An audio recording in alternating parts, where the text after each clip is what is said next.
Hello, dear students. Welcome to the official YouTube channel of the Home Academy. General science के multiple choice question की series को continue करेंगे। वो student जिन्होंने अभी तक हमारा व्हाट्सएप ग्रुप ज्वाइन नहीं किया है या टेलीग्राम को ज्वाइन नहीं किया है, तो वहाँ से आप ज़रूर जुड़ जाएं और हमारी वेबसाइट पे रेगुलरली विजिट कीजिए, जहाँ पर हम important notification, study material, practice question, JKSSB के रिलेटेड सारी चीज़ें हम अपलोड करते हैं। तो स्टार्ट करते हैं आज का हम क्वेश्चन है, haemoglobin in human has the highest affinity for which of the flowing gases. एक बहुत ही अच्छा क्वेश्चन है। जो हेमोग्लोबिन होता है ह्यूमन बॉडी में जो हेमोग्लोबिन होता है, उस हेमोग्लोबिन के पास सबसे ज़्यादा एफिनिटी होती है वो किस गैस के लिए होती है। दिए गए हमारे पास चार ऑप्शन है, methane gas, carbon dioxide gas, carbon monoxide, nitrous oxide. अगर आपको इसका आंसर पता है तो नीचे जो है वो कमेंट कीजिए। तो हेमोग्लोबिन जो होता है ह्यूमन में, उसकी जो सबसे ज़्यादा एफिनिटी होती है वो किस गैस के लिए होती है? तो आपका सही आंसर होने वाला है वो कार्बन मोनोऑक्साइड। तो इस क्वेश्चन को आप याद रखेंगे, कार्बन मोनोऑक्साइड के लिए सबसे ज़्यादा एफिनिटी होती है। एक्सप्लेनेशन जो है यहाँ पर पढ़ लीजिए। कार्बन मोनोऑक्साइड जो होती है वो एक कलरलेस गैस होती है, टेस्टलेस भी होती है, ऑर्डरलेस भी होती है, कोई भी स्मेल नहीं होती है। और इसे हम कंबशन के प्रोसेस से, जो आप केमिकल साइंसेज में जो है केमिस्ट्री में पढ़े होंगे, तो कैसे कार्बन मोनोऑक्साइड की प्रिपरेशन की जाती है। अगर हम सांस लेते हैं कार्बन मोनोऑक्साइड के एटमॉस्फेयर में, जहाँ पर कार्बन मोनोऑक्साइड ज़्यादा है, तो ये फैटल हो सकता है और ये इसकी वजह से जो है हमारी जो ऑक्सीजन है प्रॉपर हेड तक नहीं पहुंचेगी या डिफरेंट ऑर्गन तक नहीं पहुंचती है। ये क्या बनाता है एक्चुअली में, ये कार्बोक्सी हेमोग्लोबिन बनाता है। एक ऐसा सबस्टेंस है जो कि ब्लड में बनता है वन हेमोग्लोबिन जो है वो कंबाइन हो जाता है कार्बन मोनोऑक्साइड से। होना तो जो है वो ऑक्सीजन से कंबाइन होना चाहिए, लेकिन वो कार्बन मोनोऑक्साइड से जो है वो कंबाइन हो जाता है। चलिए बढ़ते हैं हम अगले क्वेश्चन की तरफ। और क्वेश्चन आपके पास आ चुका है, उम्मीद करता हूँ कि ये इजी क्वेश्चन है, आप सभी इसका आंसर सही देंगे। सिंपल सा क्वेश्चन है विटामिन से रिलेटेड। आप जानते हैं कि विटामिन का टॉपिक जो है बहुत ही इजी टॉपिक है, क्वेश्चन भी यहाँ से आते हैं। Calcitriol is the biological active form of which of the following vitamin. Vitamin का जो बेसिकली जो है नाम ही पूछा गया है कि जो कैल्सिट्रोल जो है ये किस विटामिन की जो है वो फॉर्म है। चार ऑप्शन दिए गए हैं आपके सामने हैं, विटामिन बी है, विटामिन सी है, विटामिन डी है या विटामिन ई है। तो आपको सारों के नाम जो है वो पता होने चाहिए, ऑलरेडी जो है हम ये टॉपिक पढ़ा चुके हैं थ्योरी में। तो याद रखेंगे कैल्सिट्रोल जो है ये जो फॉर्म होती है विटामिन डी की है। बेसिकली जो है एक मैन मेड फॉर्म है, विटामिन डी की जो है एक मैन मेड फॉर्म है, जिसे जो है कैल्सिट्रोल कहा जाता है। एक्सप्लेनेशन के लिए जो हम यहाँ पर आते हैं, पढ़ सकते हैं आप। Calcitriol is a man made active form of the vitamin D. Most people get enough vitamin D from the exposure of the sun. हम सभी जानते हैं कि हमें सन से जो है विटामिन डी तो मिलता है, लेकिन जो है अगर हम जो है एक मैनमेड विटामिन डी लेना चाहते हैं तो कैल्सिट्रोल उसके लिए होगा। अब विटामिन डी क्या काम करता है? ये जो है हेल्प करता है कंट्रोल करता है पैराथायराइड जो है वो हार्मोन को, और कुछ मिनरल्स को, कैल्शियम्स को जो है हमारी बॉडी में मेंटेन करता है और हमारी बोन्स को जो है वो स्ट्रांग रखता है। इसलिए कहा जाता है धूप भी जो है वो देनी चाहिए, मतलब सन के एक्सपोजर में भी बैठना चाहिए। अब हमारे पास कुछ इंपॉर्टेंट ऑर्गन्स हैं हमारी बॉडी के, और उनका प्रोसेस ऑफ ट्रीटमेंट है। ये वो ऑर्गन है जो कॉमनली जो है आप सभी जानते हैं कि ये डिजीजेस हुआ करती है, जैसे हार्ट की डिजीज है। अब हार्ट जो की डिजीज अगर किसी पेशेंट को होती है तो हम उसका क्या करते हैं, एंजियोप्लास्टी करते हैं। याद रखेंगे ये प्रोसेस ऑफ ट्रीटमेंट रहता है। किडनी होती है, किडनी की डिजीज के लिए हम डायलिसिस करते हैं। अगर किसी को भी जो है आई की डिजीज हो जाती है तो आई की डिजीज के लिए हम जो है कैटरैक्ट ऑपरेशन करते हैं। और फिर आती है यूटेरस के लिए, तो उसके लिए जो हम हिस्टेरिक्टोमी जो है वो किया करते हैं। ये उसका ट्रीटमेंट का प्रोसेस है। तो दिए गए ऑप्शन इस हिसाब से जो आप देख सकते हैं, यहाँ पर आपकी एक्सप्लेनेशन आ चुकी है, प्रॉपरली मैच जो है वो किया हुआ है। चलिए एक बायोलॉजी का एक इम्पॉर्टेंट क्वेश्चन है, हर अल्टरनेटिव एग्जामिनेशन में पूछा जाता है। विच of the flowing bacteria forms an endosymbiotic nitrogen fixing association with the roots of the leguminous that helps in the nitrogen fixation। तो ये नाइट्रोजन फिक्सेशन से रिलेटेड जो है क्वेश्चन है। कि वो उस बैक्टीरिया का नाम बताएँगे आप हमें, जो कि endosymbiotic nitrogen fixing association जो है करता है किसके साथ? Roots of the legumes. जो लेग्यूमिनस प्लांट्स होते हैं उनके रूट्स में जो है ये बैक्टीरिया होता है और ये वहाँ पर जो है नाइट्रोजन जो है वो फिक्स करता है। वहाँ पर जो है नाइट्रोजन को फिक्स करता है। 4 ऑप्शन दिए गए हैं, क्लॉस्ट्रिडियम है, राइज़ोबियम है, सल्मोनीला है और स्टेफाइलोकस जो है बैक्टीरिया है। तो सही आंसर जो है यहाँ पर होने वाला है वो राइजोबियम बैक्टीरिया है। काफ़ी इंपॉर्टेंट बैक्टीरिया है। वो स्टूडेंट जो एक्सप्लेनेशन देखना चाहते हैं यहाँ से देख सकते हैं कि राइजोबियम जो बैक्टीरिया है वो जो है सॉइल में ही मिलता है। जनरली जो है वो लेग्यूमिनस प्लांट्स की रूट्स में मिलेगा आपको और ये अटैच करता है अपने रूट्स को लेग्यूमिनस प्लांट के और प्रोड्यूस वहाँ पर करता है नोड्यूल्स। ये जो नोड्यूल होते हैं यही मदद करते हैं एटमॉस्फेयर की जो नाइट्रोजन है उससे फिक्स करने में और उसे अमोनिया में कन्वर्ट करते हैं और इस अमोनिया को जो है प्लांट यूज करते हैं अपनी ग्रोथ के लिए, अपनी डेवलपमेंट के लिए। चलते हैं आगे और आगे जो है हम देखेंगे एक और क्वेश्चन है, काफी इंपॉर्टेंट है। अब जानते हैं फ्रक्टोज के बारे में, ग्लूकोज के बारे में, फ्रक्टोज के बारे में, ये जो शुगर्स होती हैं इनके बारे में। डाइजेशन के टॉपिक में आप ये चीज़ें पढ़ चुके हैं। जो थ्योरी की वीडियोस बच्चे देख चुके हैं, आप जानते हैं कि थ्योरी की वीडियो हम पहले कवर कर चुके हैं। एनसीईआरटी सीरीज भी जो है आपको सर ने जो है वो पढ़ाई थी बहुत ही अच्छे नीट लेवल पे। तो देखिए फ्रक्टोज जो है is a form of carbohydrate. एक कार्बोहाइड्रेट की जो है वो फॉर्म रहती है फ्रक्टोज, जिसे हम जो है सिंथेसाइज करते हैं प्लांट में। तो यहाँ पर क्वेश्चन में पूछा गया जो फ्रक्टोज जो है वो फॉर्म रहती है किसकी? कार्बोहाइड्रेट की। उसे हम सिंथेसाइज करते हैं प्लांट्स में। It become table sugar by combining which of the flowing. यही फ्रक्टोज जो है वो टेबल शुगर बनती है। वो टेबल शुगर जो बनती है किसकी मदद से? हम इसमें क्या चीज़ कंबाइन करते हैं कि टेबल शुगर बन जाती है। आप जानते होंगे जब हम फ्रक्टोज में ग्लूकोज जो है वो कंबाइन करते हैं तो ये टेबल शुगर बनता है। जो फ्रक्टोज है ये क्या है? ये बेसिकली जो फ्रूट्स में हमें शुगर मिलता है तो वो फ्रक्टोज कहलाता है। ठीक है, तो हम इसके एक्सप्लेनेशन जो है वो देख लेते हैं। वो स्टूडेंट जो अभी तक हमारे सोशल मीडिया फेसबुक इंस्टाग्राम से नहीं जुड़े हैं तो ज़रूर जुड़ जाइए। देखिए फ्रक्टोज जो है एक फ्रूट शुगर रहती है, एक सिंपल जो है कीटोनोइक जो है वो सिंपल शुगर है जो कि मिलती है प्लांट्स में। और यहाँ पर जो है ये बॉन्ड होता है किसके साथ? इनका ग्लूकोज के साथ।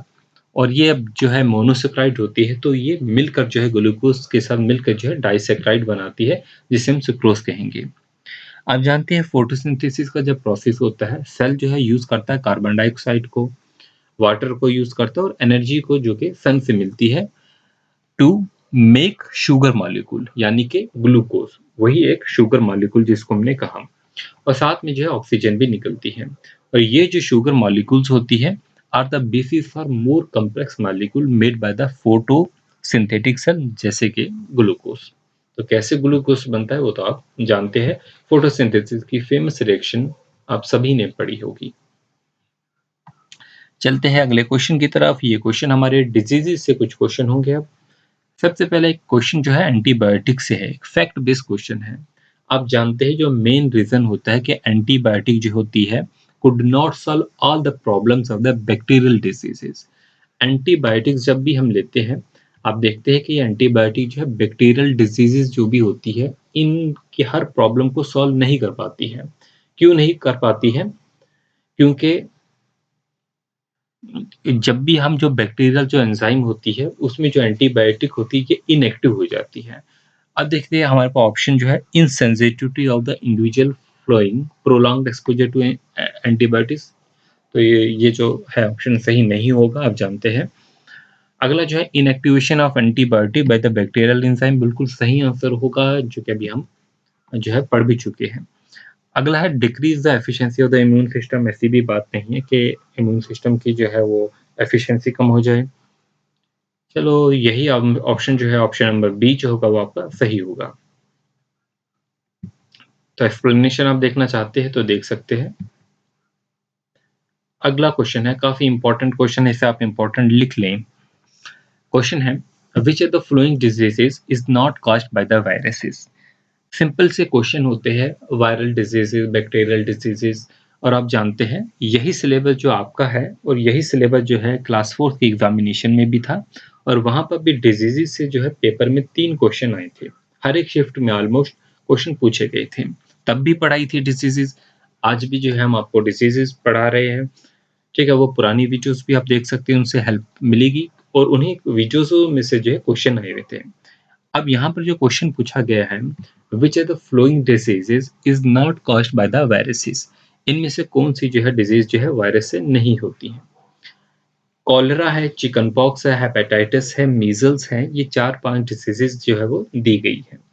तो हमें देखना है कि कौन सी डिजीज जो है वो वायरस से नहीं है। देखिए, सही ऑप्शन जो आपका होगा वो कॉलरा होगा। आप जानते हैं जो कॉलरा जो है एक एक्यूट जो है इलनेस है, जो किसकी मदद से होती है? ये जो है बेसिकली जो है एक बैक्टीरिया होता है विब्रियो कॉलरा, उसकी मदद से होती है। उसकी वजह से होता है कॉलरा। तो अभी हम जो है फिलहाल जो है बाकी ऑप्शन देखते हैं जैसे कि चिकन पॉक्स है। आप जानेंगे बिल्कुल चिकन पॉक्स के बारे में भी, ये किससे होता है? ये वर्सीला ज़ोस्टर जो है वायरस होता है, इससे होता है। 14 से 16 डेज़ का जो है इसका इंक्यूबेशन पीरियड होता है। ठीक है? अगर आपको जो है चिकन पॉक्स के अलावा स्मॉल पॉक्स का पूछा जाए तो वो वेरिला वायरस से होता है। उसका इंक्यूबेशन पीरियड जो है चिकन पॉक्स से कम होता है। उसका 12 से 14 दिन होता है और चिकन पॉक्स का जो है वो 14 टू जो है वो 16 होता है। 14 से जो होगा वो 16 दिनों तक जो है चिकन पॉक्स का होता है। इसका ज़्यादा होता है स्मॉल पॉक्स से। अच्छा, इन दोनों में डिफरेंस क्या है? स्मॉल पॉक्स जो है वो हम चिकन पॉक्स में दोनों जो है वो डीएनए वायरस हैं। ठीक है? अब जो हमारा स्मॉल पॉक्स होता है उसमें सेंट्रीफ्यूगल डिस्ट्रीब्यूशन होता है बीमारी में। जो रैशेस होते हैं मतलब वो जो है वो आउटसाइड जो होती है वो मैक्सिमम बीमारी होती है और बॉडी की जो मेन पार्ट होता है सेंटर में उतना वहाँ पर कम होती है। साइडों में जो है वो रैशेस जो है ज़्यादा होते हैं। ये हमारे स्मॉल पॉक्स में होता है। लेकिन चिकन पॉक्स में जो डिस्ट्रीब्यूशन होती है वो क्या होता है, जो सेंट्रल पोर्शन होता है वहाँ पर मैक्सिमम डिस्ट्रीब्यूशन होती है और साइडों में जो होती है वो कम होती है। तो ये हमारे पास है। अब ये क्वेश्चन जो है यहाँ पर जो है फिनांस इंस्पेक्टर के एग्जामिनेशन में भी आया था, इसी से रिलेटेड चिकन पॉक्स से रिलेटेड। तो क्वेश्चन जो था वो ये था कि reactivation of chicken pox virus जो है उसे क्या कहते हैं? तो उसे शीगल्स कहते हैं। तो याद रखेंगे शिंगल्स जो है SHINGLES शिंगल्स जो है वो रीएक्टिवेशन होता है चिकन पॉक्स वायरस का। अब जानते फाइनेंस वाले अगर बच्चे होंगे तो वो जानते हैं कि तब भी हम ये चीज़ पढ़ चुके हैं और ये क्वेश्चन जो है आया भी है। चलिए इसकी एक्सप्लेनेशन जो है वो देख सकते हैं आप। आगे चलते हैं। अगला क्वेश्चन हमारे पास 45 क्वेश्चन है। तो 45 क्वेश्चन में क्या पूछा गया है? Which one of the following gland in human body enlarge due to the goitre? Goitre की वजह से कौन सा जो है वो ग्लैंड जो होता है वो एनलार्ज होता है? एक कॉमन सी बीमारी है ग्वाइटर, बचपन से आप सुने होंगे, इसके बारे में पढ़े होंगे। तो आप जानते हैं कि थायराइड ग्लैंड जो होता है इस पे इफेक्ट होता है और वो जो है बढ़ जाता है ग्वाइटर की वजह से। तो ग्वाइटर में क्या होता है, एबनॉर्मल जो होती है वो ग्रोथ होती है हमारे थायराइड ग्लैंड की। तो इसके लिए जो है आप सही ऑप्शन डी देखेंगे, डी जो होगा वो सही आंसर होगा। तो 45 क्वेश्चन हम कंप्लीट कर चुके हैं। आगे चलते हुए क्वेश्चन नंबर 46 की तरफ चलेंगे। अब यहाँ पर जो है बेसिकली आपको 2 पॉइंट्स जो है याद कराने के लिए जो है अगले 2 क्वेश्चन होंगे। पहला, कि कभी-कभी पूछा जाता है, अब जो हम बायनोमियल नोमेनक्लेचर ऑफ ऑर्गेनिज्म आप पढ़ते हैं अपनी 9th क्लास में बायोलॉजी में, उसके फादर कौन है? तो सी लाइनियस जो होती है, कारोलस लाइनस जो है, उन्हें कहा जाता है father of the binomial nomenclature of organism. अगला हमारे पास टैक्सोनॉमी से भी क्वेश्चन आता है कि जो वो टैक्सोनॉमी है किसने कॉइन किया है? तो ऑगस्टिन डी कैंडोली जो है उन्होंने ये कॉइन किया है। तो स्टेटमेंट टाइप में क्वेश्चन बनाया है ताकि आपको जो है दोनों बातें याद रहें। इसी तरीके से स्टूडेंट अक्सर न्यूक्लियस और जो है सेल में भी कंफ्यूज रहते हैं, उसे भी हमने लिया है। देखिए एक्सप्लेनेशन पढ़ना चाहते हैं तो आप पढ़ सकते हैं एक्सप्लेनेशन, ये आपके पास जो है वो एक्सप्लेनेशन होगी। स्क्रीनशॉट लीजिए। अच्छा, आप हमारी वेबसाइट पे विजिट करेंगे, नीचे डिस्क्रिप्शन में हम लिंक देंगे जहाँ से आप सारी जो है ये चीज़ें पढ़ सकते हैं, एमसीक्यूज़ जो भी बच्चे स्किप किए हैं, ताकि आप बार-बार वीडियो ना देखें, एक बार जो है वेबसाइट से पढ़ ले, आपकी रिवीजन जो है 1-2 मिनट में हो जाएगी। 10 मिनट की वीडियो से बेटर है कि आप उसे देख लीजिए। क्वेश्चन नंबर 47 है, consider the following statement. 2 statement दी है और दोनों स्टेटमेंट करेक्ट रखी है, वो इसलिए ताकि आप सिर्फ इन चीज़ों को याद कीजिए। पहला है कि सेल जो है उसको डिस्कवर किसने किया? रॉबर्ट हुक ने किया। तो होपफुली आप सभी जानते होंगे सेल को डिस्कवर किसने किया? रॉबर्ट हुक ने। और यहीं पर न्यूक्लियस है, न्यूक्लियस को किसने किया? रॉबर्ट ब्राउन ने। अब देखिए यहाँ पर भी रॉबर्ट है और यहाँ पर भी रॉबर्ट है। सेल में जो है वो हुक है और न्यूक्लियस में जो है वो ब्राउन है। ठीक है, तो न्यूक्लियस में जो होगा ब्राउन होगा। याद रखेंगे, भूलना नहीं है कि दोनों स्टेटमेंट जो होगी करेक्ट होगी। तो एक्सप्लेनेशन जो है आपके सामने जो है वो आ चुकी है, नीचे आप जो है देख सकते हैं। मैं आपको दिखा देता हूँ ये दोनों एक्सप्लेनेशंस, पढ़ लीजिए एक बार। चलिए अगला क्वेश्चन है, ब्लड से रिलेटेड क्वेश्चन है। What fraction of the human blood is plasma? क्या फ्रैक्शन है ह्यूमन ब्लड की? ह्यूमन ब्लड जो है उसमें क्या फ्रैक्शन है प्लाज्मा की? ब्लड की अगर आप हमारी डिटेल वीडियो देखेंगे, उसमें अच्छे से पूरी क्लासिफिकेशन आरबीसीज, डब्ल्यूबीसीज इन सारों की है ब्लड प्लाज्मा की। तो तकरीबन 55% जो होता है ये ब्लड प्लाज्मा जो है होता है। आगे चलते हुए एक और क्वेश्चन पॉलिनेशन से लिया हुआ है, पॉलिनेशन चैप्टर से। यहाँ पर क्वेश्चन है, ऑर्निथोफिली जो है it refer to the pollination through which of the following. तो ऑर्निथोफिली जो है ये विंड से अगर पॉलिनेशन होती है उसे हम कहते हैं ऑर्निथोफिली। अगला क्वेश्चन जो होगा वो मिनरल न्यूट्रिशन से होगा, आपके न्यूट्रिशन के टॉपिक से। तो ये आज का हमारा आखिरी क्वेश्चन भी होगा। Which among the following is not among the micronutrient required for the plant? Nutrient जो होते हैं वो माइक्रोन्यूट्रिएंट होंगे और मैक्रोन्यूट्रिएंट होते हैं।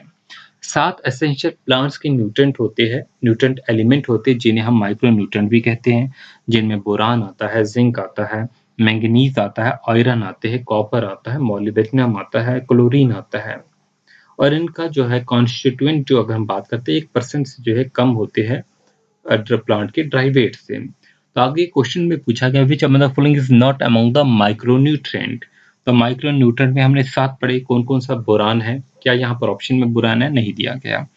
जिंक पढ़ा हमने, क्या जिंक है? बिल्कुल ऑप्शन नंबर डी में है, जिंक है, मतलब ये माइक्रोन्यूट्रिएंट है। अगला मैंगनीज हमने पढ़ा, मैंगनीज भी हमारे पास आ गया। मैग्नीशियम की बात करेंगे और मॉलिब्डेनम, तो मैग्नीशियम हमने नहीं पढ़ा, मॉलिब्डेनम है। तो आपका सही आंसर जो होगा ऑप्शन नंबर बी होगा, क्योंकि यहाँ पर नॉट पूछा गया है। तो ये 7 एलिमेंट आप याद रख लेंगे, कहीं ना कहीं एग्जामिनेशन में पूछे जा सकते हैं। देखिए साइंस के क्वेश्चन हम ऑलमोस्ट जो है बहुत से कंप्लीट कर चुके हैं एक फेज में। इसके बाद दूसरा फेज चलेगा जिसमें हम साइंस के क्वेश्चन और लेके आएंगे, बहुत अच्छे से प्रैक्टिस कराएंगे आपके। तकरीबन 50 क्वेश्चन हम जो है वो कवर कर चुके हैं। ठीक है, तो अब हम किस टॉपिक में से क्वेश्चन लेके आए आप ज़रूर नीचे कमेंट कीजिए, या थ्योरी ही पढ़ना चाहते हैं तो वो भी आप बता सकते हैं।